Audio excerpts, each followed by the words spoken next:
기드온 앞에 있었던 사사가 바로 드보라 사사였습니다. 드보라 사사를 통하여 하나님께서 이스라엘의 평강을 40년 동안 주셨어요. 그리고 사사가 죽고 난 다음에 이스라엘 백성들이 다시 타락하게 됩니다. 다시 우상을 섬기고 이방신을 섬김으로써 하나님께서 그들을 심판하죠. 그래서 이웃나라 미디안을 통해서 이스라엘을 고통 가운데 있게 했어요. 그들이 열심히 농사를 짓고 나면은 미디안 사람들이 와서 다 빼앗아가 버리는 거예요. 그러니까 열심히 수고해도 먹을 것이 없는 거죠.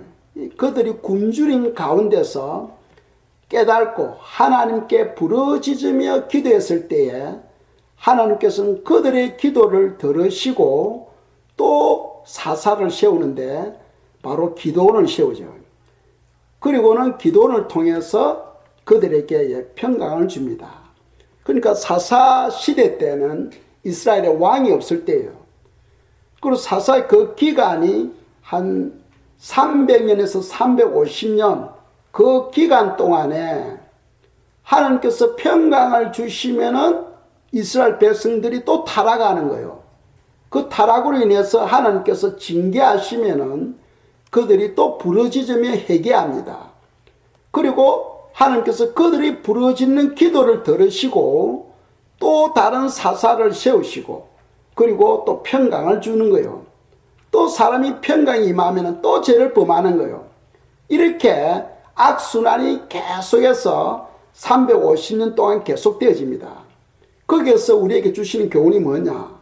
사람은 끈질기게 재성을 가지고 있다. 끈질긴 재성을 가지고 있다는 거예요.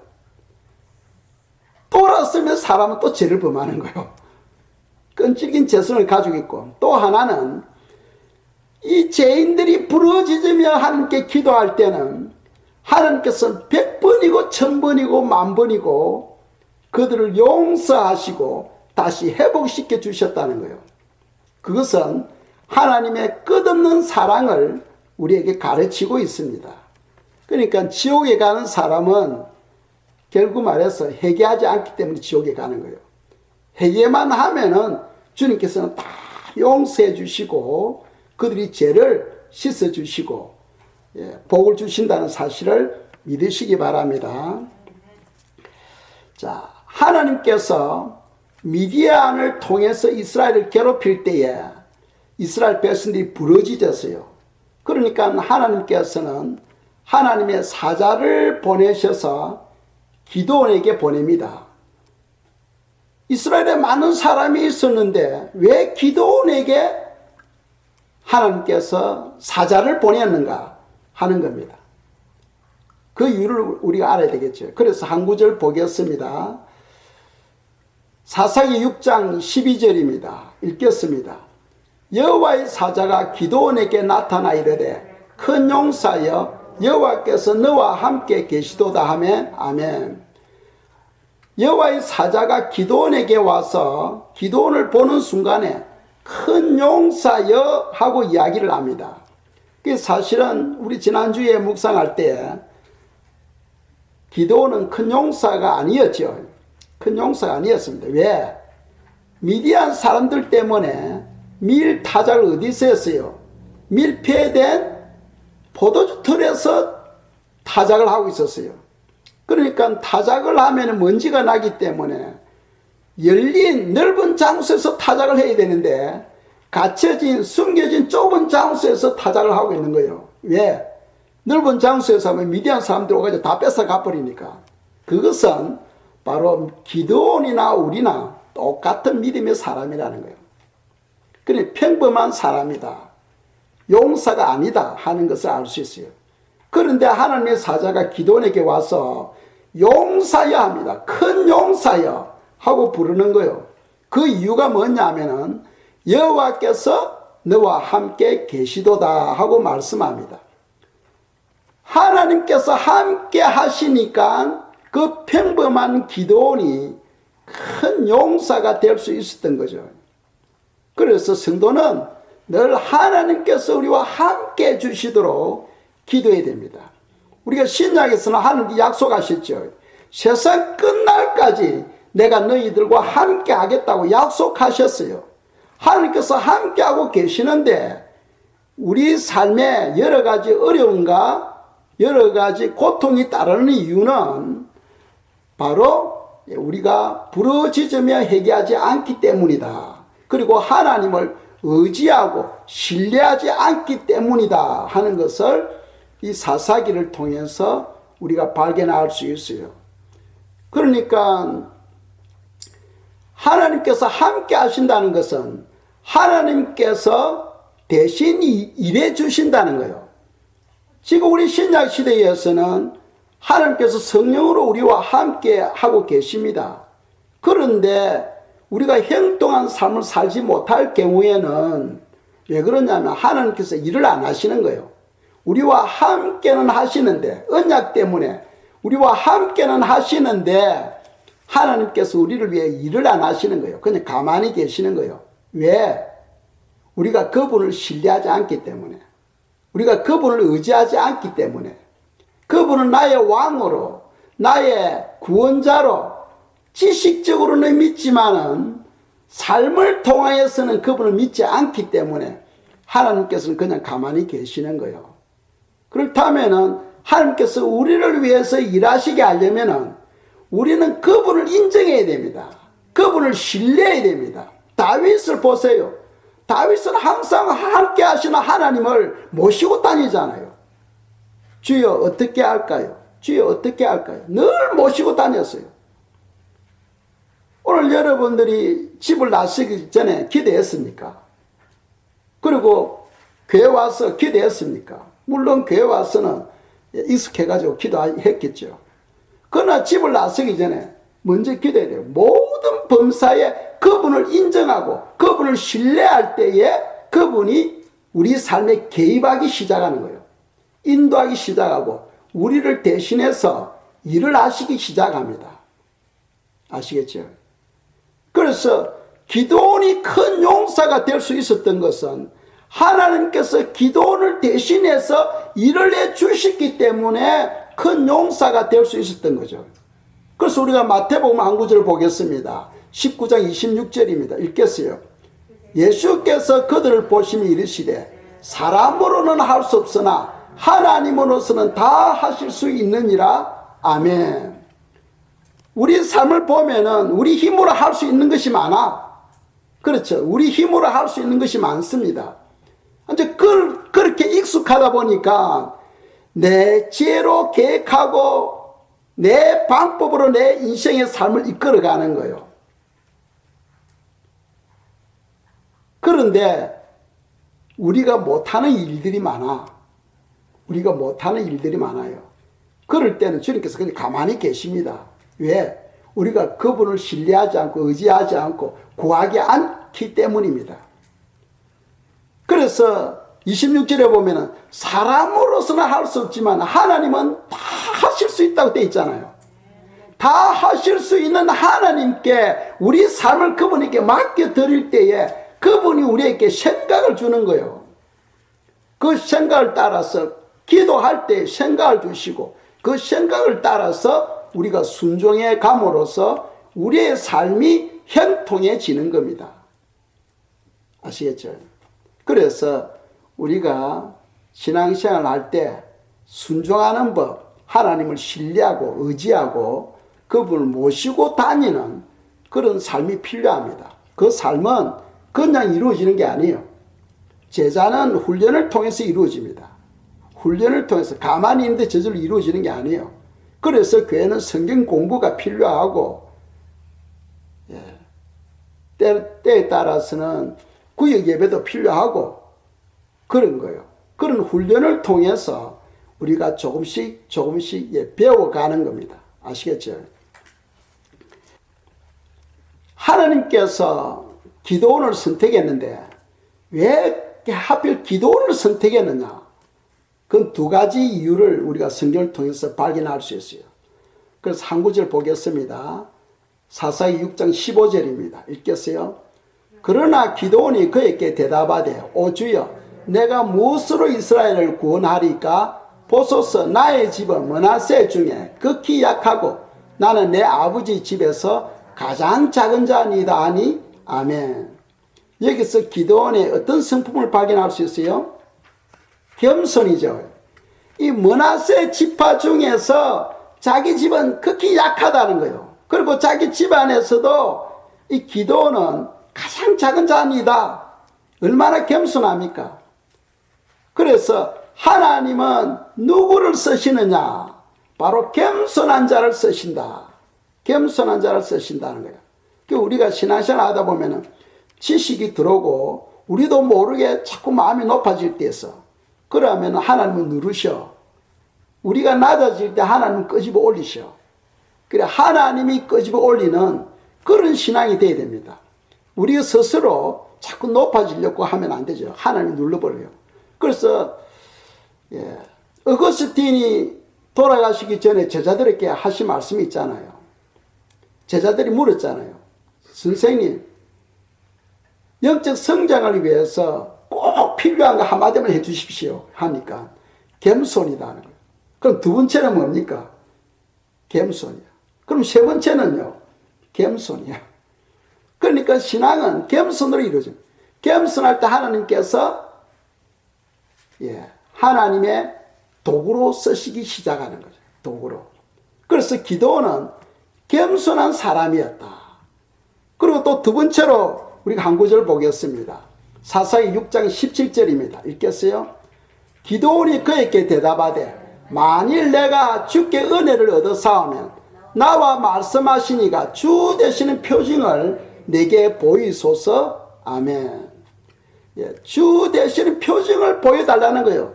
지금 하나님께서 보내신 사사는 메신저죠. 메신저, 전갈자입니다. 이 사사가 기드온에게 왔어요. 그래서 기드온에게 말하기를 너가 이스라엘을 구원한다는 거예요. 미디안의 사람으로부터 이스라엘을 구원시킨다는 거예요. 그러니까 기드온은 자기를 볼 때는 자기는 그런 힘이 없는 거죠.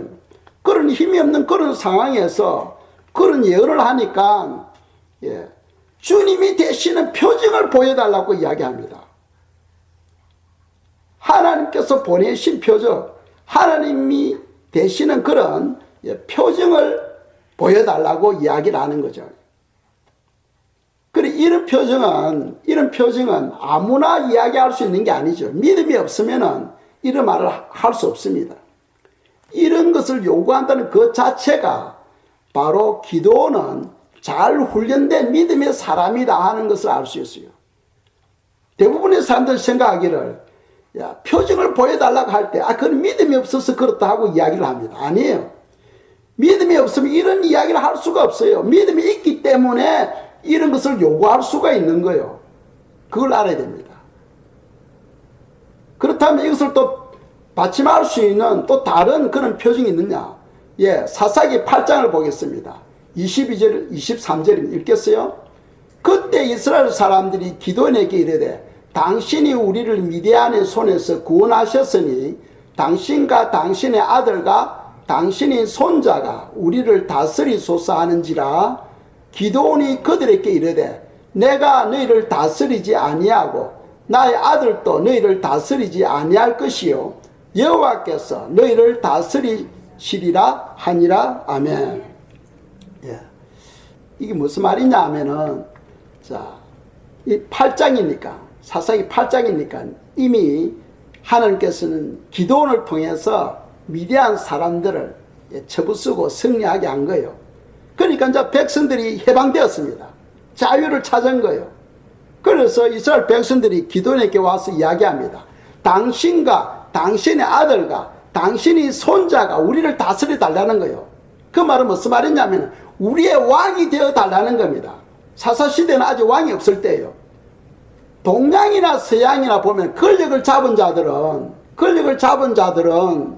그 권력을 유지하기 위해서 수단과 방법을 가리지 않고 권력에 집착하죠. 그것이 바로 일반적인 사람이에요. 권력에 집착합니다. 그런데 기드온 같은 경우는 이스라엘 백성들이 기드온에게 와서 왕으로 세우려고 하는데도 기드온이 뭐라고 말합니까? 23절에서 나와 내 아들이 너희를 다스리지 않고 여호와께서 너희를 다스리시리라. 이런 말은 믿음이 없으면 할 수 없는 말입니다. 즉 무슨 말입니까? 여호와 하나님이 우리의 구원자요, 여호와 하나님이 우리의 왕이시요, 여호와 하나님이 우리의 사사이시다 하는 것을 지금 믿음으로 고백하는 말씀이죠. 이런 고백은 믿음이 없으면 할 수 없는 말씀입니다. 그러니까 기드온이 아주 잘 훈련된 그런 믿음을 가지고 있다 하는 것을 우리가 발견할 수 있어요. 이런 믿음이 있기를 주님 이름으로 축복합니다. 예, 보통 성도들이 신앙생활을 하다 보면은 이런 이야기를 해요. 사람들이 나를 인정해 주지 않는다는 거예요. 사람들이 나를 인정해 주지 않는다. 그래서 인정해 주지 않기 때문에 시험에 든다는 거예요. 자, 사람으로부터 인정을 받으면은 하나님께서 주실 축복이 없어요. 사람으로부터 칭찬을 다 받아버리면 하나님께서 주실 축복이 없습니다. 왜? 너는 사람으로부터 다 받아버렸다는 거예요.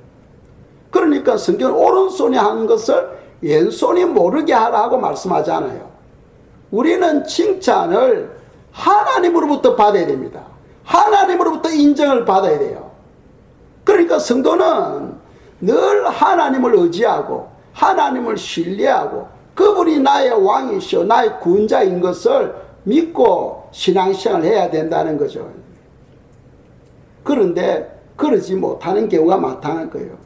사람들이 교회에서 시험 드는 이유가 남들이 나를 인정 안 해준다는 거예요. 남들이 나를 세워주지 아니한다는 거예요. 그렇다면 하나님께 의지하고 하나님을 붙잡고 하나님께 기도해야 됩니다. 환경은 하나님께서 열어주시잖아요. 환경은 하나님께서 열어주십니다. 하나님은 끊어진 길도 보수해 주십니다. 막힌 길도 열어주셔요. 하나님이 아십니다. 믿으십니까? 아멘. 그래서 하나님으로부터 인정받는, 칭찬받는 그런 성도님들이 되시기를 축복합니다. 라오디게아 교회는 자기 자신을 생각할 때 나는 부자고 부유하다고 생각했잖아요. 그런데 하나님의 시각으로 볼 때는 벌거벗었고 보지 못하는 명인이었다는 거예요. 그러니까 사람으로부터 아무리 인정을 받아도 하나님의 시각에서 인정하지 못하면은 그거는 불행입니다. 그죠? 불행이에요. 그래서 성도는 사람으로부터 인정받는 것도 중요합니다. 중요하죠. 더 중요한 게 있어요. 하나님으로부터 인정받으려고 몸부림쳐야 된다는 거예요. 하나님으로부터 인정받으려고. 아멘? 그래야 할 때에 우리 삶에 하나님께서 평강을 주시고, 하나님께서 모든 삶을 형통케 해주시고, 하나님께서 우리를 대신해서 일해 주신다는 사실을 믿으시기 바랍니다. 기드온이 하나님께서 보내신 사자에게 표징을 보여달라고 했어요. 그래서 하나님의 사자가 어떻게 표징을 보여주십니까? 사사기 6장 21절입니다. 읽겠어요? 여호와의 사자가 손에 잡은 지팡이 끝을 내밀어 고기와 무교병에 대니 불이 바위에서 나와 고기와 무교병을 살랐고 여호와의 사자는 떠나서 보이지 아니한지라. 아멘. 자, 기드온이 음식을 준비해가 왔을 때에 하나님의 사자가 바위 위에 배설 해놓으라는 거예요. 그러니까 무교병하고 고기 덩어리하고 또 국물은 그 위에 쭉 붓고 이제 이렇게 했을 때에 하나님의 사자가 가지고 있는 지팡이는 하나님의 사자가 가지고 있는 도구죠. 도구, 그 지팡이로 음식이 되었을 때에 음식에 불이 붙은 거예요. 불이 붙은 겁니다. 그래서 여기에서 우리가 주의 깊게 살펴야 됩니다. 자, 지팡이는 사자가, 즉 정갈자가 쓰시는 도구예요. 그래서 이스라엘 백성들을 미디안으로부터 구원하기 위하여 하나님께서 쓰시는 도구가 누굽니까 지금? 기드온이죠. 기드온입니다. 그리고 사자가 지팡이를 음식에 대었을 때에 그게 불이 붙었어요. 그럼 불이 붙었을 때에 자 성경으로 표현한다면은 올바르게 표현한다면은 지팡이를 대었을 때에 지팡이에서 불이 나와서 음식을 태웠다 이렇게 표현돼야 되는데 성경은 뭐라고 표현하고 있어요? 바위에서 불이 나왔다는 거예요. 불이 바위에서 나왔어 하고 말씀하잖아요. 이 바위는 무엇을 말합니까? 반석 대신에 예수 그리스도를 말씀하죠. 믿습니까? 아멘. 반석 대신에 예수 그리스도를 이야기합니다. 이스라엘 백성들이 광야에서 반석을 쪼개서 반석에게 명하니까 반석이 열리면서 생수가 흘러나왔잖아요. 그것을 사도 바울은 뭐로 표현한 거예요? 그 반석은 바로 예수 그리스도다 하고 표현하잖아요. 그러니까 그 바위에서 불이 나왔다는 것은 바로 예수 그리스도로부터 능력이 나왔다는 거예요. 그러니까 예수 그리스도로부터 능력이 나와서 기도원을 통하여 이스라엘을 구원했다는 거예요. 지금 21절을 통하여 기도원이 사사에게 말한 표징을 보여달라 했을 때에 그 표징을 21절을 통해서 응답하신 거예요. 예수 그리스도로부터 능력이 나와서 기도원을 통하여 이스라엘을 구원한 거예요. 그러니까 주 되시는 표징을 지금 하나님의 사자가 기도원에게 보여주고 있는 거죠. 놀라운 겁니다. 그렇죠. 놀라운 거예요. 그래서 우리가 알아야 될 것은 우리가 살아가는데 하나님께 표징을 구하는 신앙생활이 되어야 된다. 표징을 구하는 신앙생활. 오늘날 사람들은요, 표징하면은 두 가지를 잘못 생각하고 있어. 하나는 믿음 없는 사람이 구하는 거다. 믿음 없는 사람이 구하는 거다 생각하고 있고, 또 하나는 하나님을 시험하면은 저주받는다. 이렇게 생각하는 경우가 많아요. 사사기 6장 36절에서 37절 읽겠습니다. 기도원이 하나님께 여쭈되 주께서 이미 말씀하신 같이 내 손으로 이스라엘을 구원하시려거든 보소서 내가 양털 한 뭉치를 타작 마당에 두리니 만일 이슬이 양털에만 있고 주변 땅에 마르면 주께서 이미 말씀하신 같이 내 손으로 이스라엘을 구원하실 줄을 내가 알겠나이다 하였더니 아멘. 자, 지금 기도원이 하나님께 표징을 보여달라고 이야기하죠.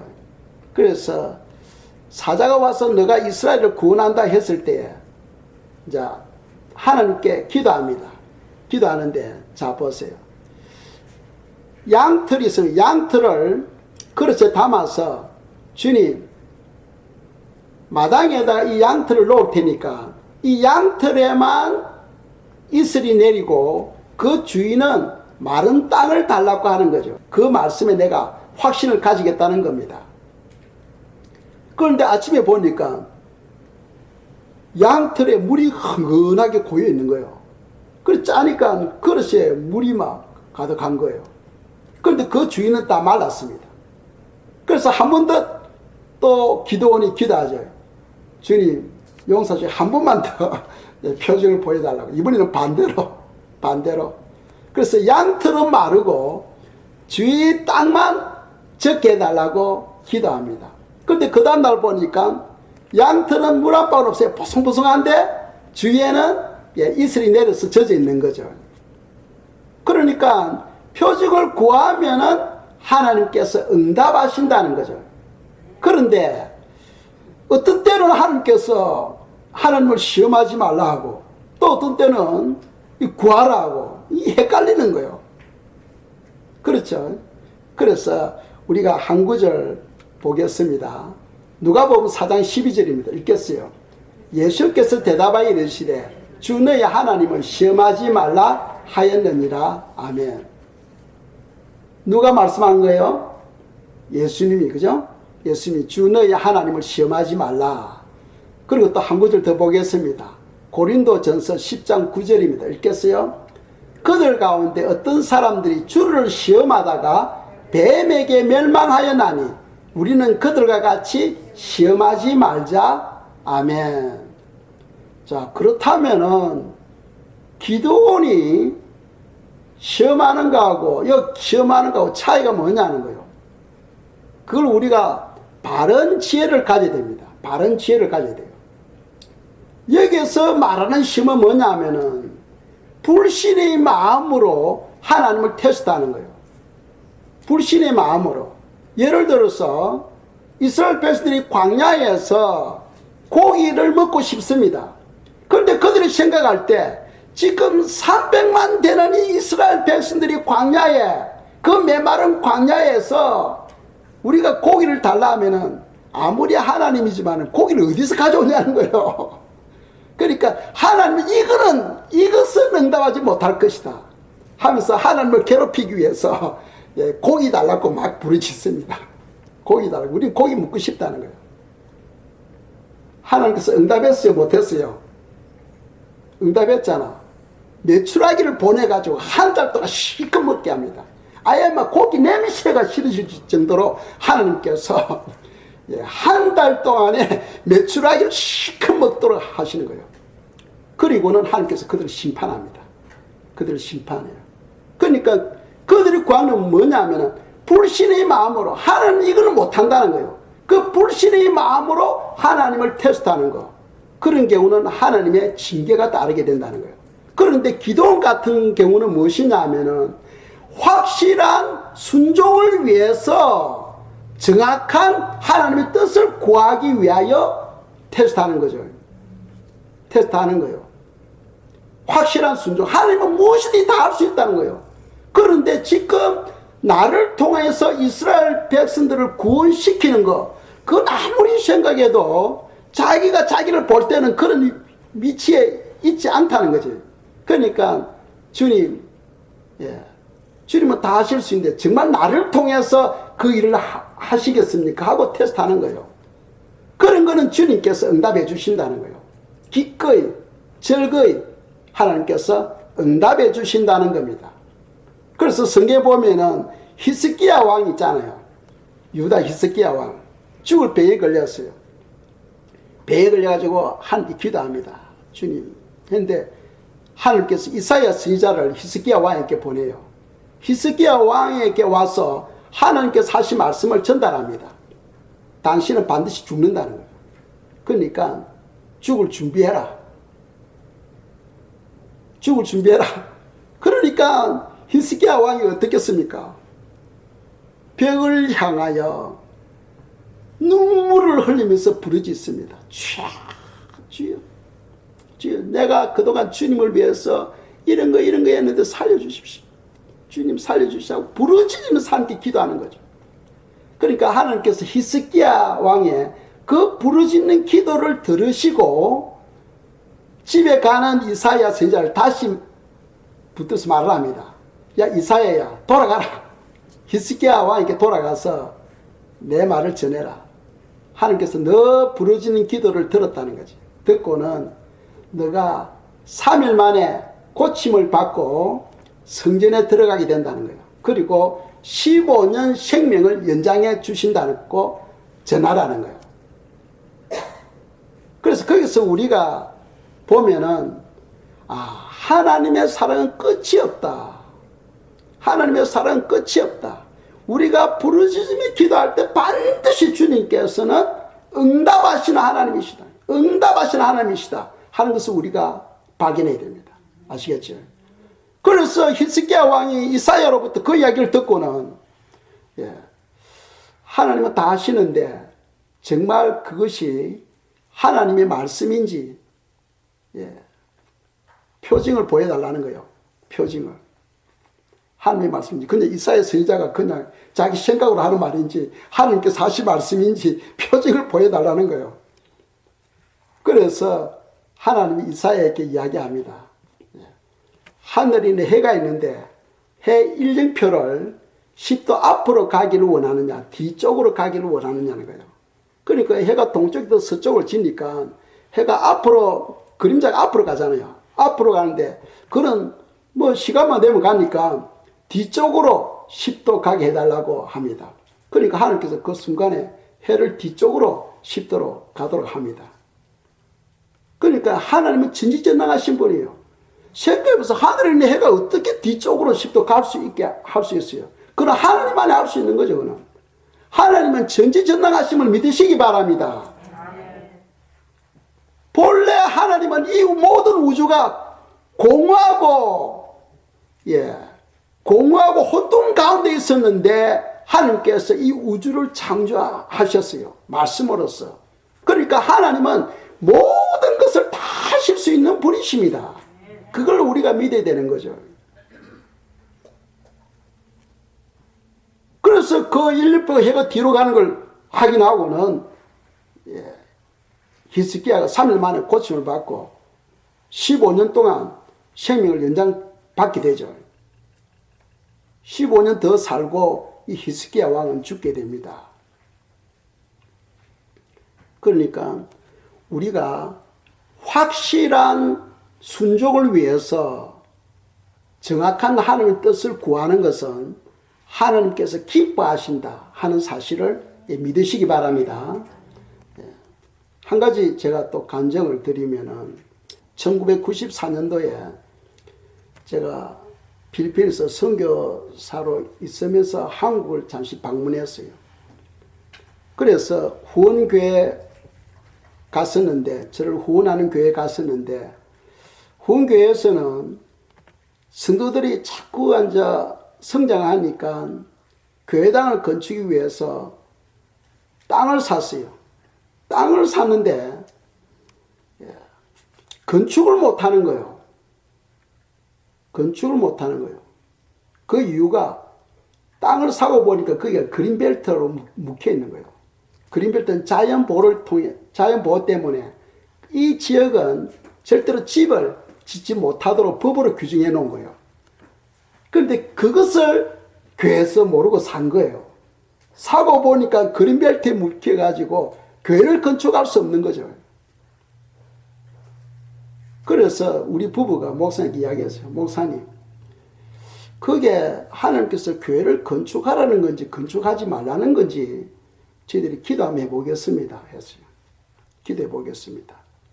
그래서 텐트를 구해가지고 그곳에 가서 텐트를 짓고 우리 부부가 이제 금식하면서 기도를 하는 거예요. 그래서 첫날이 지나고 둘째 날 저녁이 되었어요. 그 목사님하고 몸 좋으신 건강한 집사님 한 10분이 찾아왔어요. 와서는 빨리 철수하라는 거예요. 철수하라는 거예요.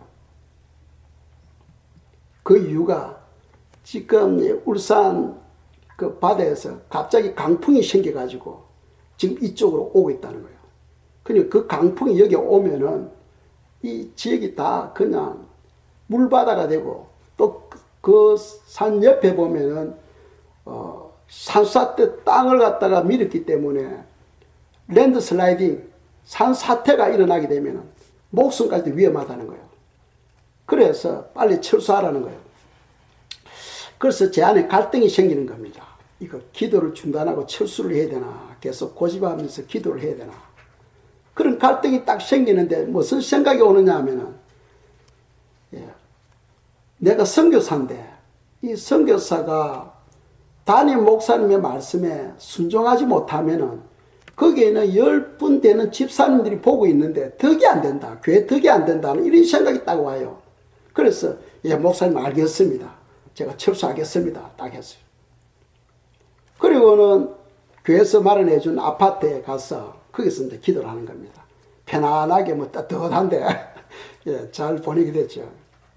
그런데 아침에 보니까 그야말로 밤에 막 엄청난 강풍과 폭우가 쏟아져 가지고 완전히 막 가보니까 텐트는 온데간데 없어. 막 텐트는 찢어져 가지고 저 멀리 날아가 있고 그 자리는 물이 흥건하게 고여 있고 엉망인 거예요.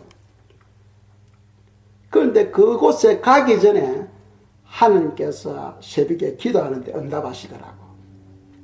뭐라고 응답하시냐면은 내년 이맘때 하시더라고. 내년 이맘때. 그러니까 무슨 말입니까? 내년 이맘때라는 것은 1년이죠, 1년. 1년 되면 건축하게 된다는 거예요. 할렐루야. 그러니까 1년 됐는데 그 그린벨트 법이 풀리면서 바로 건축을 시작할 수 있었던 거죠. 우리가 하나님께 표징을 구하고 하나님께 응답을 구하면은 하나님은 응답하시는 분이에요. 응답하시는 분. 하나님은 응답하시는 분입니다. 아브라함의 종 이삭의 와이프를 찾기 위해서 메소포타미아로 가게 되죠. 그래서 한 우물가에 앉아서 하나님께 기도합니다. 주님, 지금 제가 여기에 이삭의 아내를 찾기 위해서 이곳까지 왔는데 순적히 아내를 만날 수 있도록 이렇게 해주시면은 제가 그 여인이 하나님께서 예비한 여인으로 알겠습니다 하고 기도하잖아요. 그러니까 그 기도대로 하나님께서 그대로 응답해 주시잖아. 그렇죠. 그래서 성경에 보면은 아브라함이 표징을 구했을 때 응답하셨고 히스기야가 표징을 구했을 때 응답하셨고 아브라함의 종이 표징을 구했을 때 응답하셨고 기도원이 표징을 구했을 때 그대로 응답해 주신 거예요. 그래서 우리가 알아야 됩니다. 확실한 순종을 위해서 더 정확한 하나님의 뜻을 알고자 할 때는 하나님께서는 응답하시는 하나님이시다 하는 것을 우리가 믿고 우리 등대교회에 성도님 한 분 한 분이 집집마다 다 기도 제목들이 있잖아요. 하나님은 능치 못하심이 없습니다. 믿습니까? 사람으로서는 할 수 없는 거죠. 사람으로서는 할 수 없는 것이 많아요. 그러나 하나님은 다 하실 수 있다고 이야기하십니다. 다 하실 수 있는 그 하나님께 한번 매달려 보세요. 이스라엘 백성들이 고통 가운데 있을 때 부르짖으며 기도했을 때에 하나님은 그들의 기도를 들으시고 평강을 주셨던 거죠. 사랑하는 성도님 여러분 각 가정마다 어떤 문제들이 있습니까? 다 크고 작은 문제들이 있을 거예요. 그것을 놓고 정말 부르짖으며 한번 기도해 보세요. 부르짖으며 한번 기도해 보세요. 하나님은 우리가 생각하지 못했던 것들을 역사하시고 주관해 가십니다. 기도하겠습니다. 이 시간 기도할 때 주님 저희들이 기도할 때 응답해 주시고 확실한 믿음을 가질 수 있도록 도와달라고 이 시간 저희들이 주님께 기도드리겠습니다.